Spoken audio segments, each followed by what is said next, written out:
വെറും 5 മിനിറ്റിൽ ചടപടി ഉണ്ടാക്കാൻ പറ്റുന്ന ഒരു കേരള സ്റ്റൈൽ കൊഞ്ച് റോസ്റ്റിന്റെ റെസിപ്പിയാണ് ഇത്. അതിനായി കഴുകി വൃത്തിയാക്കിയ കൊഞ്ചില് കുറച്ച് മുളക് പൊടി, കുറച്ച് മഞ്ഞപ്പൊടി, പിന്നെ ആവശ്യത്തിന് ഉപ്പ്, പിന്നെ ഇച്ചിരി നാരങ്ങ നീരും ചേർത്ത് അരമണിക്കൂർ റെസ്റ്റ് ചെയ്യാൻ വെക്കണം. ഇനി ഒരു പാൻ ചൂടാക്കി എണ്ണ ഒഴിച്ച് നേരത്തെ തന്നെ മസാലയിൽ കുളിപ്പിച്ച് വെച്ചേക്കുന്ന കൊഞ്ചുകുട്ടന്മാരെയെല്ലാം അത്തപ്പൂ മാതിരിയിട്ട് ഫ്രൈ ചെയ്തെടുക്കണം. ഒരു മീഡിയം ടു ഹൈ ഫ്ലെയിമിൽ ഫ്രൈ ചെയ്താൽ മതി ഗൈസ്, അല്ലെങ്കിൽ കരിഞ്ഞു പോകും. തലങ്ങും വിലങ്ങും ഫ്രൈ ചെയ്ത് വെച്ചേക്കുന്ന കൊഞ്ചുകുട്ടന്മാരെല്ലാം മറ്റൊരു ബൗളിലേക്ക് മാറ്റി വെച്ച ശേഷം അതേ പാനിൽ അതേ വെളിച്ചെണ്ണയിൽ കുറച്ച് കടുകിട്ട് പൊട്ടിച്ച് കുനുകുനാ നരിഞ്ഞു വെച്ചേക്കുന്ന കുഞ്ഞുള്ളിയിട്ട് നല്ലപോലെ വഴറ്റിയെടുക്കണം.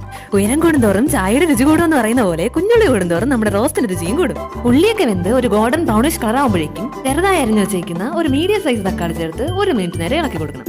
ഇനി ഇതിലേക്ക് അരക്കപ്പ് ചൂടുവെള്ളം കൂടി ഒഴിച്ച് തക്കാളി നല്ലപോലെ വേവുന്നത് വരെ ഇടയ്ക്കിടെ ഇളക്കി കൊടുക്കുക.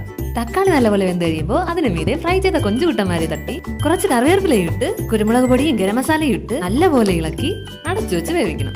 പിന്നെ 5 മിനിറ്റ് കഴിഞ്ഞ് അടപ്പ് തുറക്കുമ്പോൾ ഒരു മണം വരും ഗൈസ്. പിന്നെ നമ്മുടെ നിവിൻ പോളി പറയുന്ന പോലെ ചുറ്റുള്ള ഒന്നും കാണാൻ പറ്റില്ല. ഇത്ര എളുപ്പത്തിൽ ചെയ്യാൻ പറ്റുന്ന നമ്മുടെ കേരള സ്റ്റൈൽ കൊഞ്ച് റോസ്റ്റ് ഇവിടെ റെഡി ആയിട്ടുണ്ട്. അപ്പോൾ വീഡിയോ ഇഷ്ടമായെങ്കിൽ ലൈക്ക് ഷെയർ ചെയ്യാൻ മറക്കല്ലേ.